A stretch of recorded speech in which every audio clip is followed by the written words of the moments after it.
Bueno, pues como decía, bienvenidos, As I was bienvenidas saying, a welcome, esta conferencia de esta welcome tarde to que this forma parte del afternoon's ciclo que comenzamos en enero, lecture debate ciclo que that hacemos forms en part of colaboración the con cycle we el started Instituto in Secretario January in de cooperation with Unión the Europea y Spanish Cooperación, Foreign codirigido por Ministry, Domènec Ruiz de Besa y Pedro co-directed Martínez by Avial, director de Casa Dominic Árabe. Ruiz de Besa and La Pedro mesa de esta Martínez tarde Avial se llama of Casa, Geopolítica y Cooperación en el Mediterráneo. of Casa Árabe. Today's lecture is the geopolitics of the conflict and the cooperation in the Mediterranean.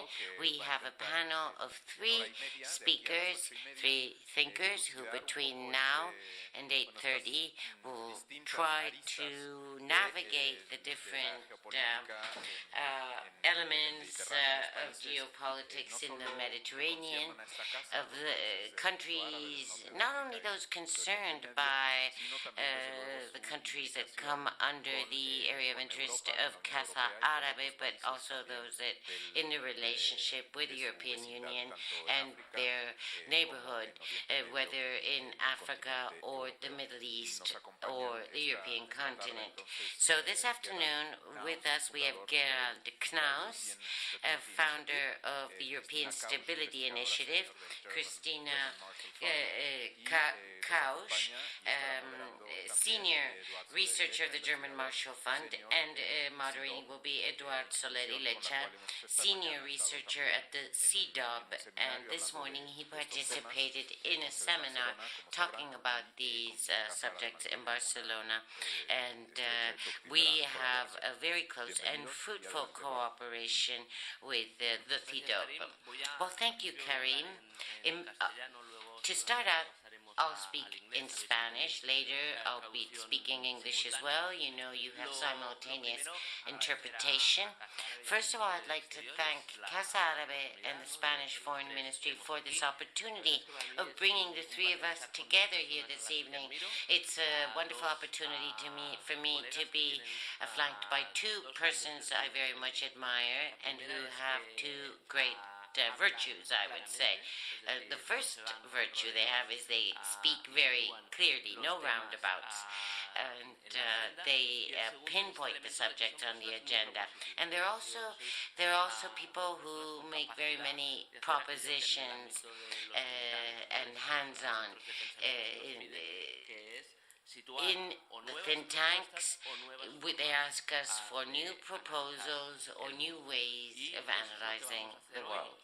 And that's what we're going to be doing this evening, focusing on the Mediterranean, the enlarged Mediterranean region, looking at the different changes that have happened and continue to happen in the area and how they are affecting the conflict dynamics and cooperation dynamics in this enlarged Mediterranean region. When we think of our neighbors in the south, the first thing that comes to mind as a date, if you had to say what the most important date that marked the region, everyone would say 2011. 2011 as a turning point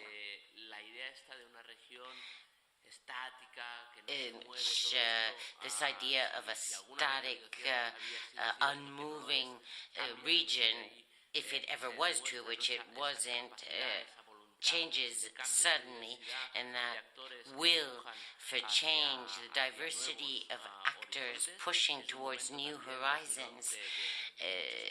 In 2011, great hope is brought about, but later, hopes, as you know, can sometimes be frustrated, and it is a region where there are other elements, fear, violence, frustration on the rise, more in the forefront. And 2013 there would also be a significant year to know what has happened in this region, and how the rest of the world has related to the region, both in the dynamics of the conflict and in other areas. It's an area where things change radically from one day to the next. Alliances, for instance, conflicts that are important one day are left behind the other day by another conflict that takes over public attention, and how countries can agree on one conflict and facing it together, but be in totally separate and distant positions regarding another conflict. So it's a very fluid world, a very fast-changing world for which that the world has to take into account when it's designing its strategies. And also the poles have changed. The Levant, the Maghreb, the geopolitical heart of the region has been moving gravitationally towards the Gulf, towards the east, and there are countries that up to 15 years ago were relatively irrelevant or were only relevant to the most immediate areas such as Qatar, the Emirates, that are now real deal changers as regional powers. Also, the power goes south. The African dimension acquires more strength. The Horn of Africa, Sudan, these connections between the geopolitics of the Arabian Peninsula and the geopolitics of the Horn of Africa and the Nile River Basin and its neighbors, those porous borders, those nexus of insecurity between the Sahel and the rest and the north. And everybody says, well, previously sometimes, well, this is all American influence, this is all Israeli, or this is all about the confrontation between Iran and Saudi Arabia.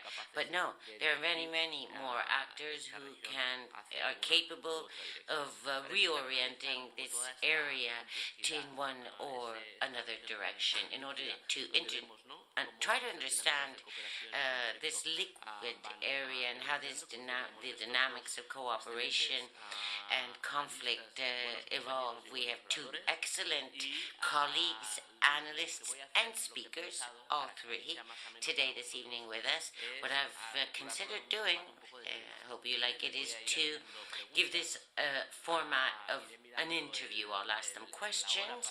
I'll be looking at the time in order to make sure that you also have time for asking your own questions and sharing your own concerns. But instead of two lectures packed with information in slightly over an hour, what we're going to have is this exchange of opinions, this sharing of opinions of those of us here at the panel desk and also with you. Of the dialogue among us, and I would like to start with this question. And Kristina also speaks Spanish, but I don't know which language you want to. No sé. Lo que tú quieras.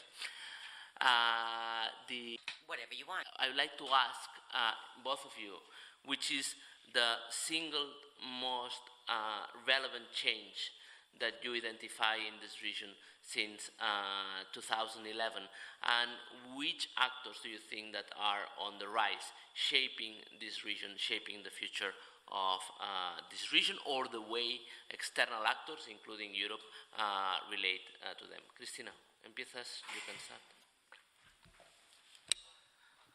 Buenas tardes. Muchas gracias por Good la evening.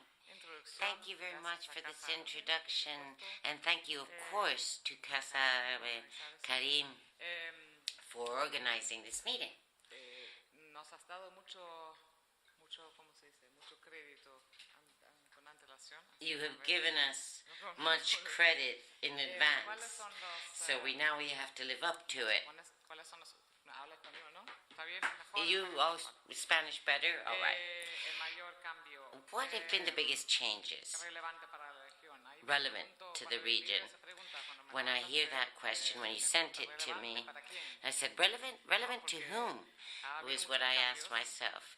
There have been very many changes with very different impacts, but I understand that your question, yes, of course, is a general one, and I'll take it as such. En el sentido de Relevant in the sense that they've had a greater impact on the geopolitics of the region. I would say the war in Syria. We could actually also mention the other wars, of course. To be honest, I would be ashamed to mention anything but the wars, not only because of the suffering they've caused and continue to cause, but also and especially the war in Syria has produced a whole avalanche of political changes.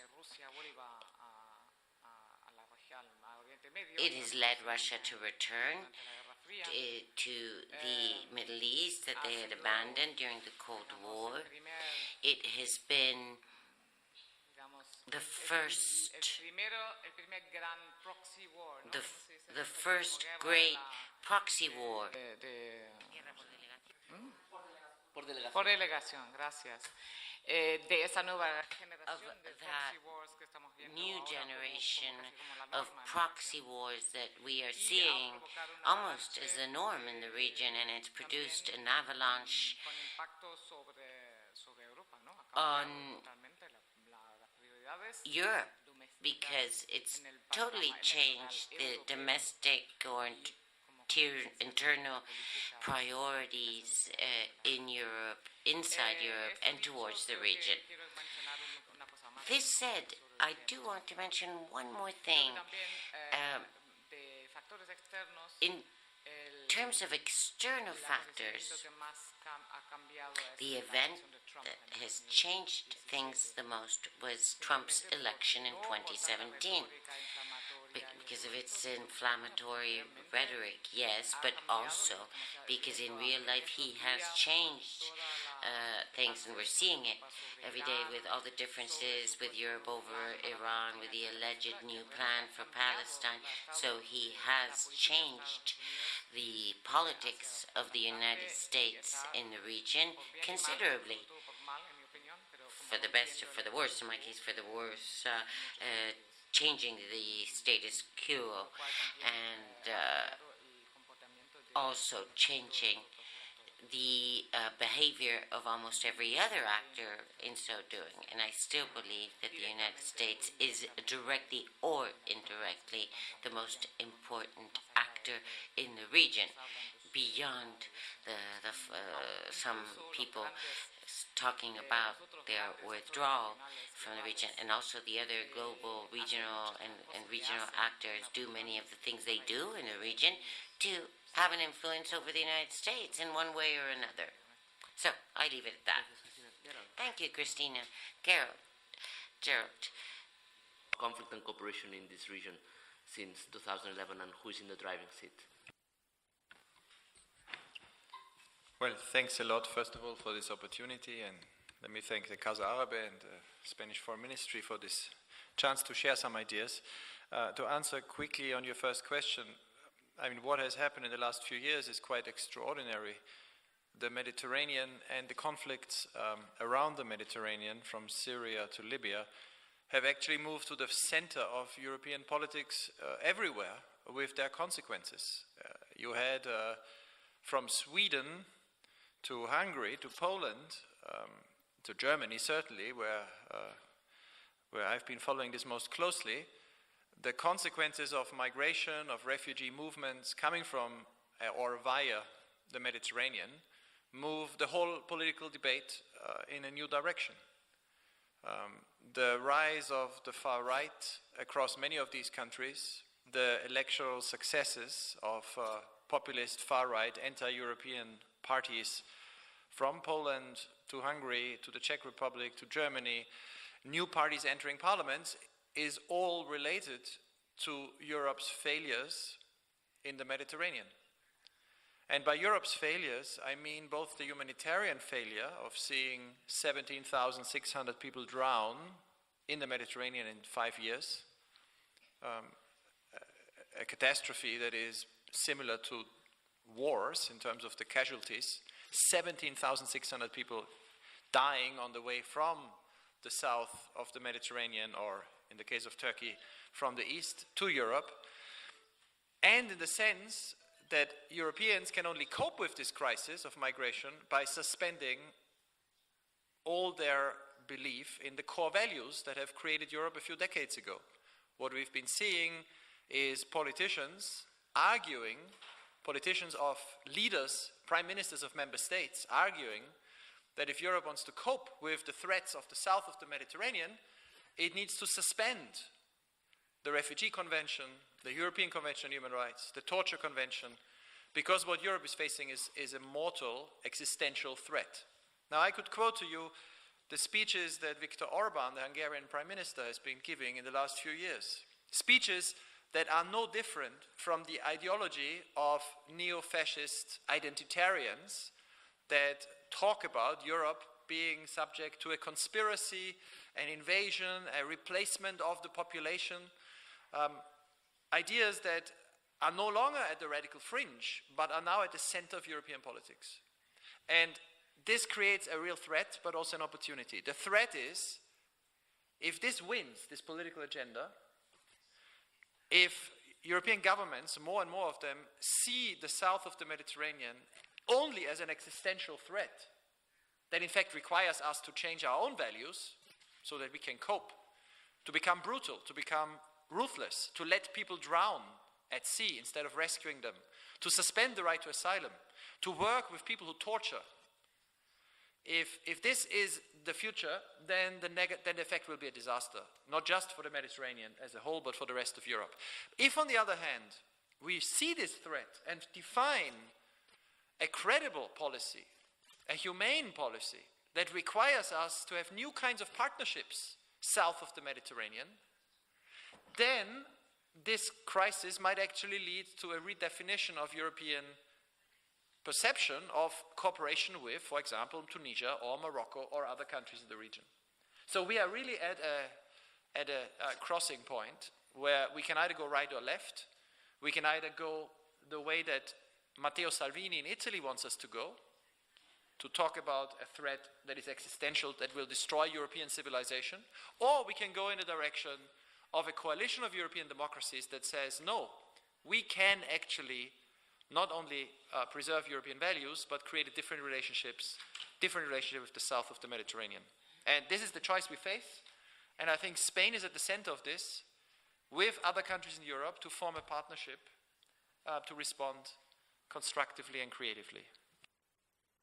Cristina, uno de los temas que tú has estado Christina, one of the subjects you've been writing about recently is about the need to integrate different levels of analysis when we are attempting to understand what has happened, what could happen, and make alternative proposals for the improvement. The logic of the local, the regional, and the global. Could you share some of your thoughts on integrating the three levels of analysis to understand the geopolitics of the region? Sí. Yes, of course. Hablando de esos tres niveles, yo creo que es básicamente. When speaking of the three levels, basically, what we could say is that the old way of analyzing conflicts is identifying the local actors. What does each of these parties want? What are they about? And these are all questions that are related in one way or another with governance. Who governs a country? How is the government chosen? How do they handle and manage and administer the resources, and so on? And that is at the heart of the conflict. But what I called proxy conflicts earlier have many more layers than that. If we, for instance, take the conflict in Syria, locally, The local level is who governs Syria. How is that government chosen? What kind of state is it? But solving this does not solve the conflict. There are very many regional and global actors, external actors, who have other agendas that, for instance, may favor, on the one hand, that Syria is governed by a certain group of people, or have interests in resources, or have other interests inside Syria. But there are also those who are active in Syria for totally different reasons than the conflict itself. So you have the local conflict level. Then you have the regional level. As I said, it has to do with dominating in the region, because Syria is geographically strategic, access to the Mediterranean, resources, the Levant, and globally speaking, there's Russia, the United States, Europe, and it's not by chance that Russia went to Syria practically at exactly the same time as Russia's intervention in the Ukraine. I'm not saying that's the reason, but it's not just by sheer chance. These geopolitical conflicts are linked to each other. So, in order to solve a conflict of layers such as this one, you have to look at all the different layers at the same time. Because if not, I sit down and I look at the local actors, solve their conflicts, but the conflicts produced by all the different actors remain. Same can be said about Libya. Right now, if we look at the rivalry, there are, several parties there, but in Europe we look at the rivalry between the Italians and the French, a very important factor to be taken into account because it undermined the success of the UN mission, but it's just an example. And Yemen, for instance, is another such case.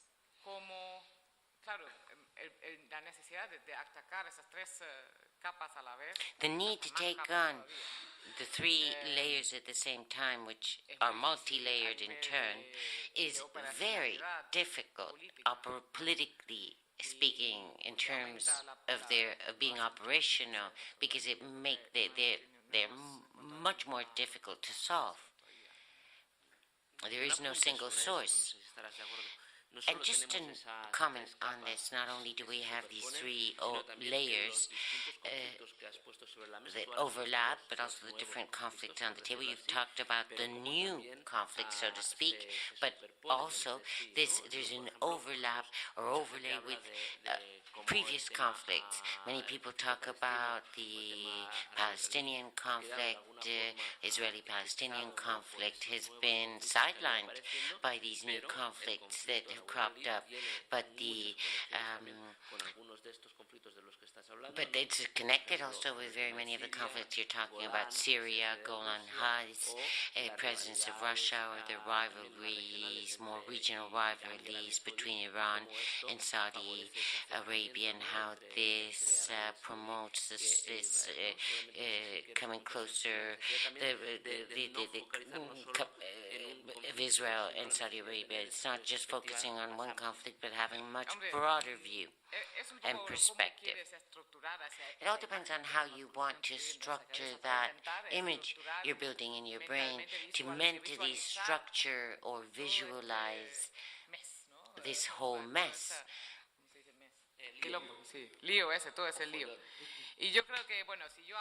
And if I talk about these three levels,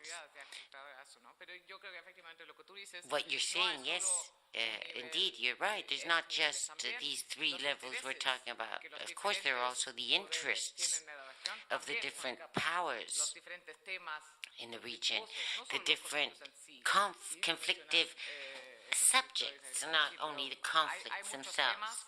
There are very many different issues, different layers, in different places at the same time that complicate things very much. It makes it even difficult to identify what is going on exactly. And they say which are the key years in the geopolitics of this region. Recently, they point at 2011 first, then 2013. But when we look at the way Europe has been reacting to this region, to the changes, the proposals that have been made, it looks like 2015 was the key year. Somehow it rang the alarms. It was like a wake-up call for the leaders who have not paid attention to the Mediterranean until then. Probably it's migration, but it's also the issue of terrorist attacks in Paris and other cities. How do you assess the way Europe reacted before and after 2011 in this region, and the kind of proposals that could be made to improve it?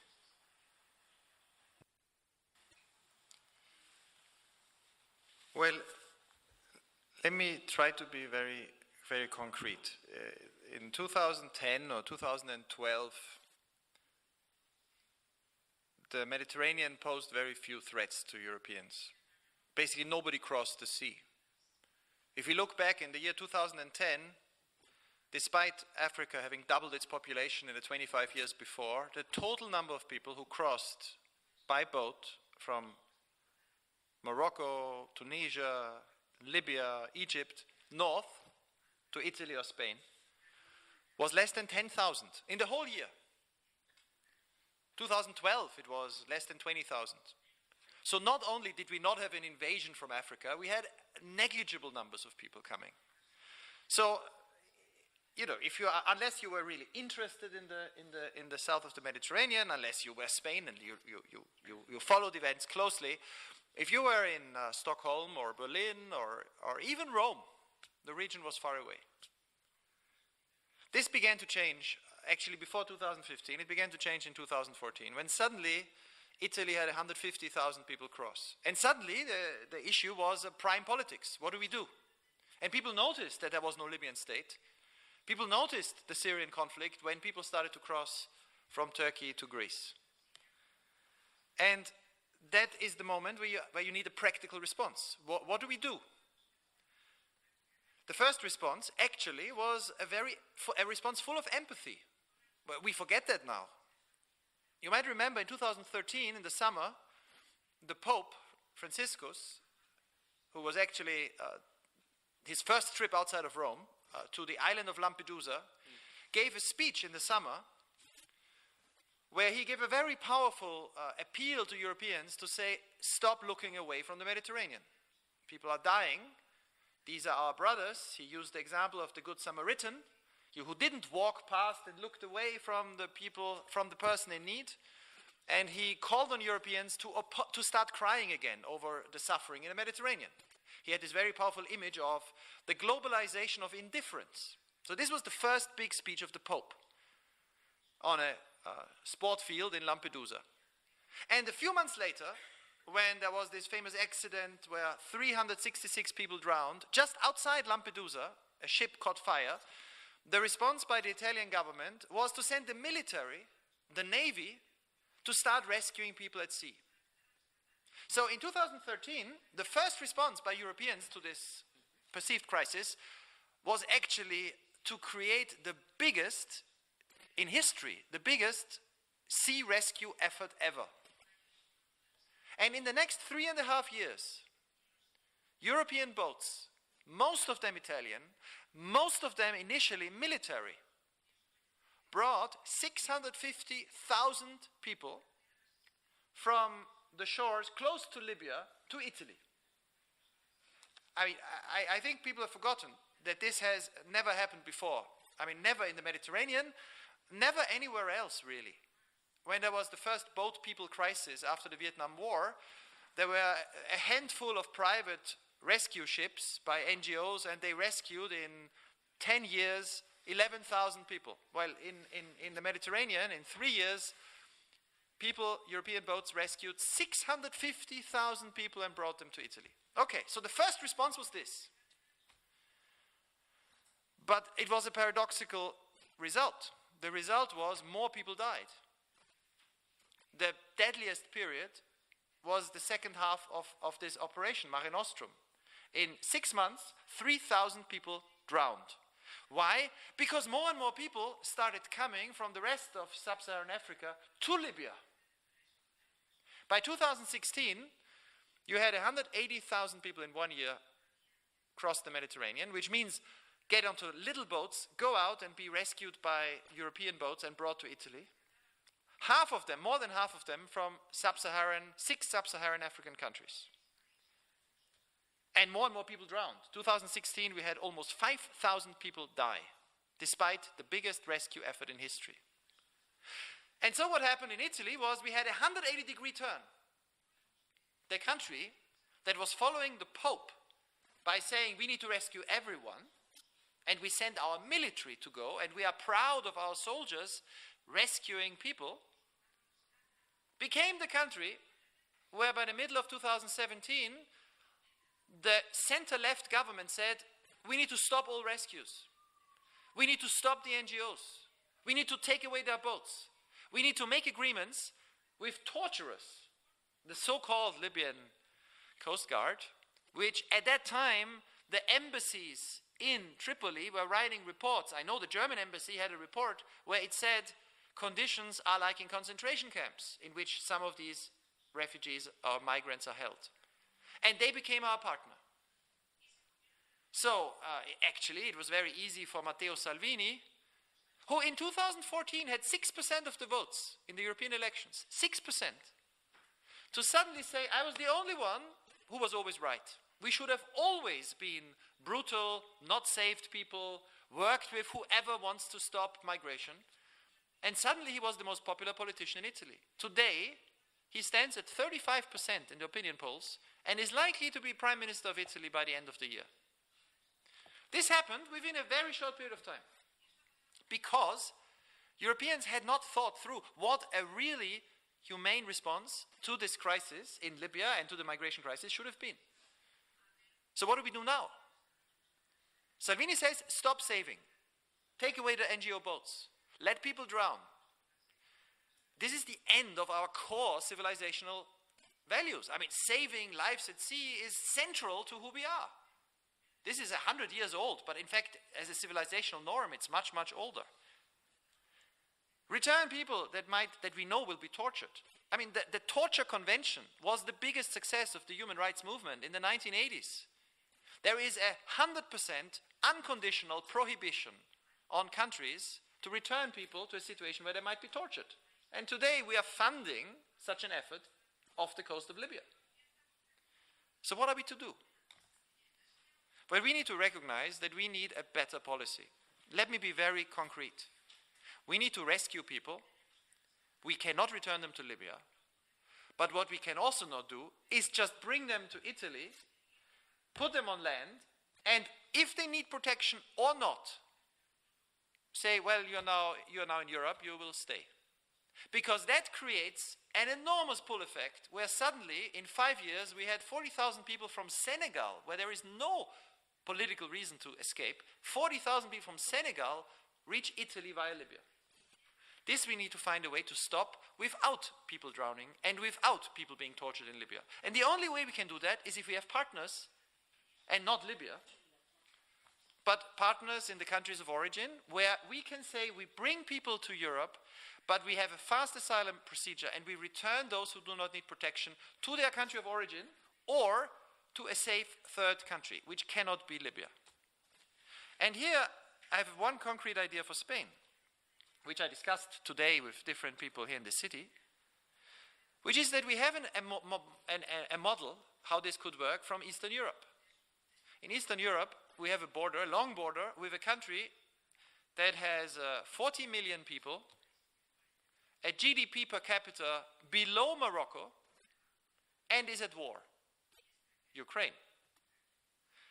And we lifted 2 years ago, interior ministers of European countries lifted the visa requirement. We said Ukrainians can travel as tourists for freely without needing a visa to Europe.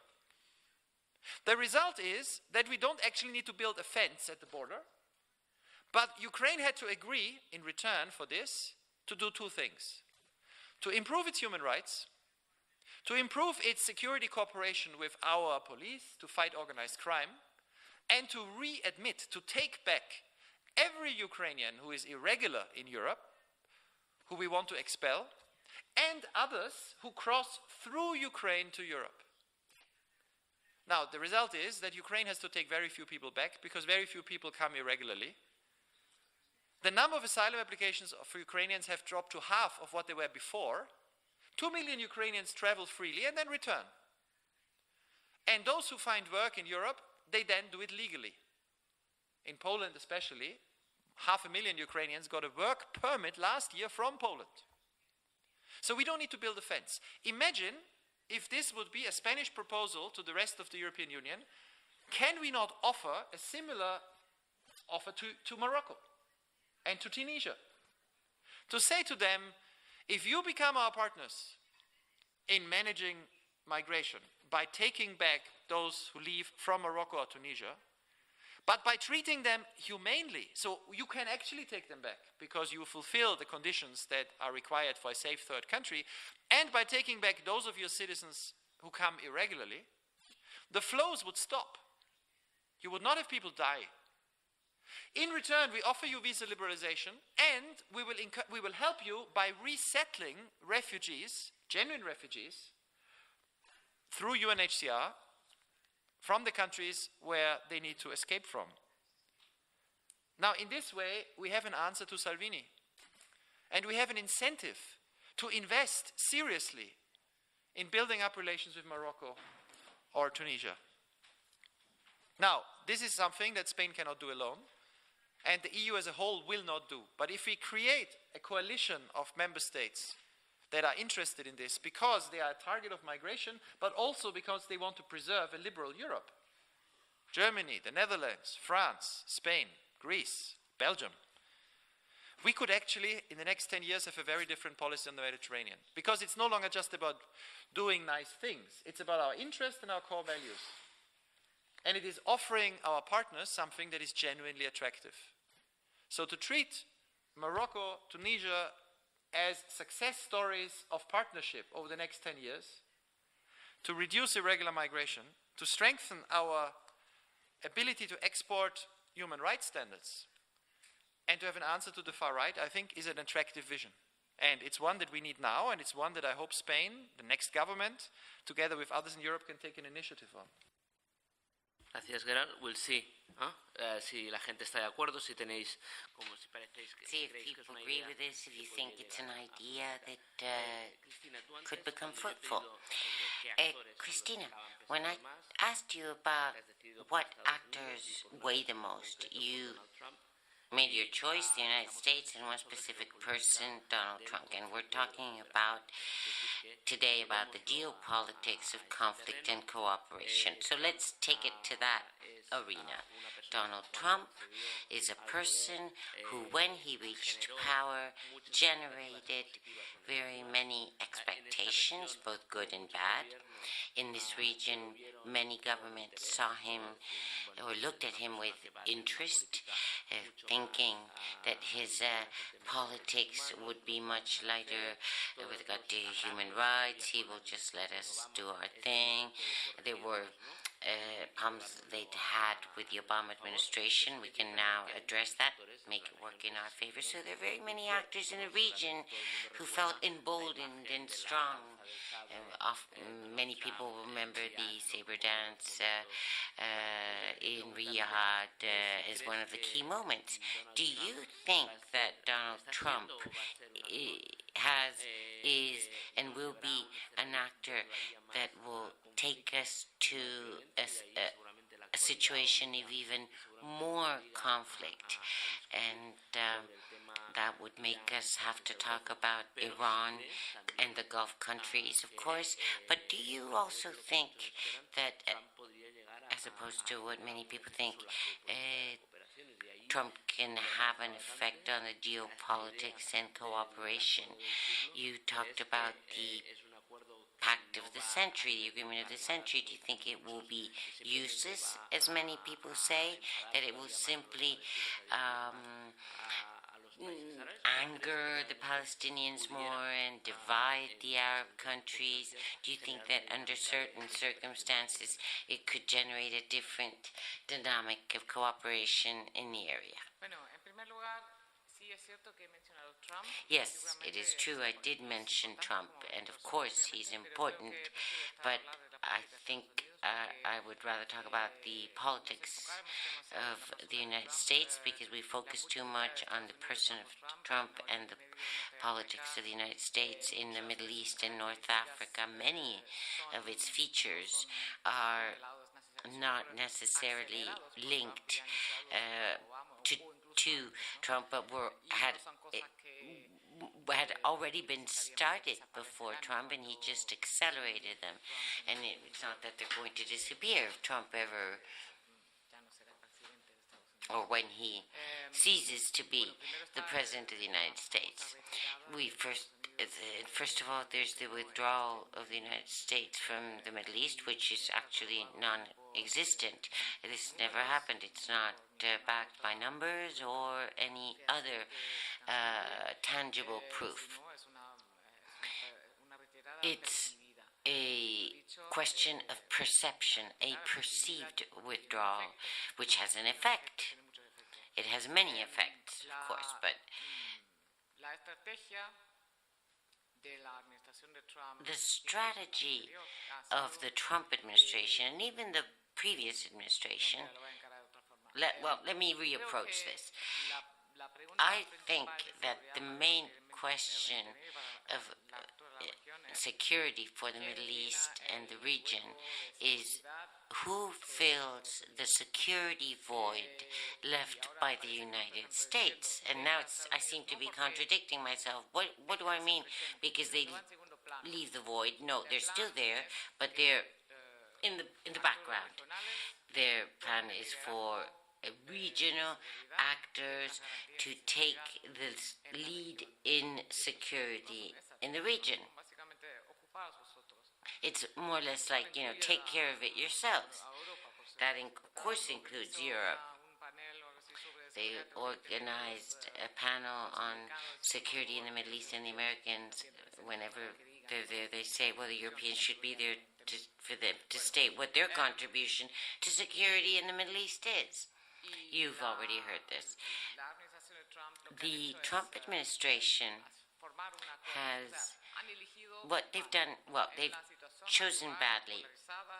In this polarized situation in the region, they have chosen the side of what is now a coalition between Saudi Arabia, the Emirates, and Israel, so to speak, and the other side, led by Iran, the so-called the maximum pressure policy that allegedly replaces the approach defended by Europe, the approach of negotiation. What's the maximum pressure approach beyond economic strangulation? War, I don't think, because nobody is interested, none of the parties involved, including Trump's closest allies.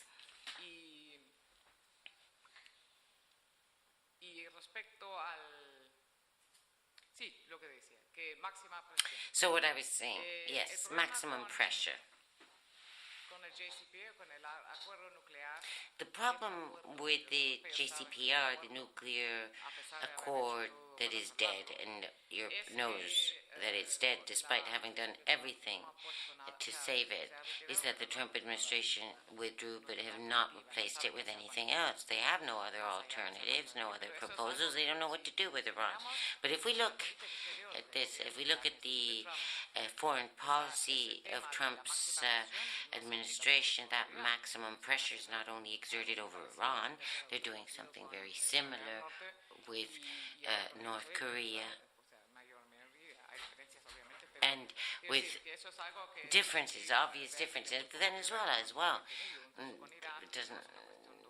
It's a domestic question, actually. It has little to do with Iran. Regarding the so-called deal of the century that I'd rather not use, because to me it's a horrible euphemism, a term of propaganda, such as Kushner's plan, which is, I think, much more appropriate, and it's sheer speculation because it has not been published yet. Well, an Israeli newspaper did publish some parameters that now some say, I don't know if this is true or not, that there's been a strategic publication to test the waters and the reactions. I don't know if that's possible or if it is indeed the case, but the parameters there published are very bad for the Palestinians. It would be an even greater ghettoization of the Palestinians, making it a false state with no real sovereignty in exchange for what? Their economic strangulation.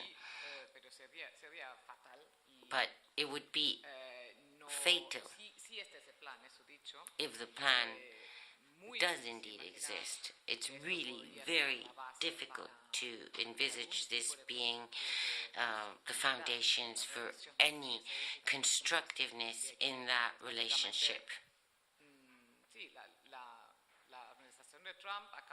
The Trump administration, yes, has changed the direction of Israel. Palestine, the status quo isn't working, so then let's just give Israel all it wants. And at gunpoint, we make everyone accept the plan. So that appears to be the plan, if it is indeed made public at any point, because a year ago it was said that it was about to be published, and also what they say is that this famous plan has been unfolding before our eyes during this last year, with the recognition by the United States of the Golan Heights, of Jerusalem, and their embassy being moved to Jerusalem, and accepting all of Bibi Netanyahu's demands and blocking and isolating all Palestinians. So, what's interesting in all this?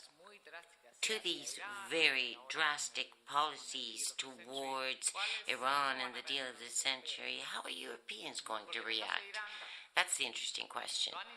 Because in the case of Iran, Europe has tried, and I was surprised, pleasantly surprised, but they can't have an influence on what companies do. If I have a company, I would not invest in Iran, would I? It's not very logical. Besides, well, even if I did have the possibilities to do so, in my opinion, they're not going to be able to overcome that hurdle. And regarding Israel and Palestine, if the plan is indeed published after the Ramadan, but this morning we've heard about all the different scenarios and possibilities with the European Union. When the U.S. Embassy was moved to Jerusalem, I thought that, as in the case with Iran, there would be more unity, that it would be an opportunity for Europe to grow up and become independent from the United States and stand firm by its own positions, saying, well, you may have changed your course, but we continue to have our own convictions. But now in the case of Palestine, that isn't that clear anymore. considering how things are in Europe, as Gerald has said, the kind of governments we're having, and I don't see much unity in this regard. But I am curious to see how we will react. Thanks, Kristina. And we've talked about the Gulf, the countries in the Middle East, the Maghreb a little, the post-Libya Maghreb. But Gerald, for those of you who don't know, is an expert in the Balkans, and he's also lived in Turkey for very many years. Overview on the geopolitics of the region, and perhaps you could say some words before I give the floor to the audience about the dynamics also of conflict and reconciliation in the Balkans, and also the situation in Turkey right now. Well, let me connect what I'm going to say about the Balkans to what Kristina was saying about US-European relations. The bigger picture is this. Exactly 20 years ago, we ended a decade of war in Southeast Europe. We had 4 wars: Croatia, 91, Bosnia, Kosovo. We almost had a civil war in North Macedonia. But basically, the last 20 years, we had peace in Southeast Europe, which is quite extraordinary. There are not many regions in the world where an outside intervention, a huge military intervention, 60,000 soldiers sent to Bosnia, more than 40,000 soldiers in 99 sent to Kosovo, where we were able to withdraw basically all our troops. There are a few hundred left in Bosnia today. There are a few, I think it's 2,000 are left in Kosovo. We withdraw all our troops and there is peace for 20 years. And this peace was based on a few clear principles and on an agreement between the United States and Europe to have a joint policy.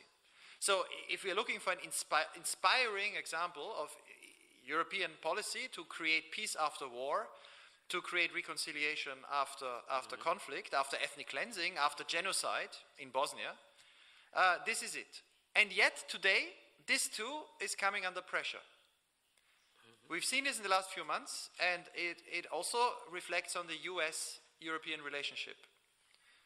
In April last year, President Trump changed his national security team, and John Bolton became his national security advisor. John Bolton, who is in favor of a tough policy or aggressive policy on Iran, also was somebody who for his whole political life as a diplomat had suggested that the best way to deal with ethnic conflict is to divide countries.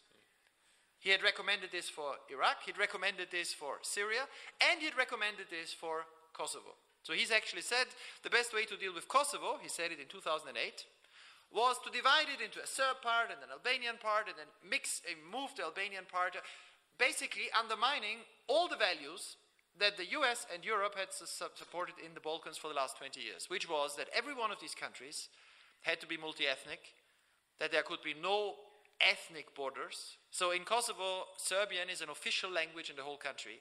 In Macedonia, Albanian is an official language in the whole of Macedonia. In Montenegro, you have no ethnic majority. Everybody is a minority. Bosnia, of course, is famously a country of a lot of ethnicities. And that Europe insisted that the way to deal with multi-ethnicity was by leaving the borders now as they were, but by insisting on minority rights in each of these territories. John Bolton doesn't believe that's a good idea. So the United States, actually last summer, he went to Kiev and gave a press conference and said he is in favor of exchanging territories, cutting ethnic borders, etc. He said this without any consultation with other Europeans or any consultation with the other countries in the region. I know because being in Berlin, when I checked with the German Chancellery, this was a pretty drastic break in policy. They had no idea this was coming.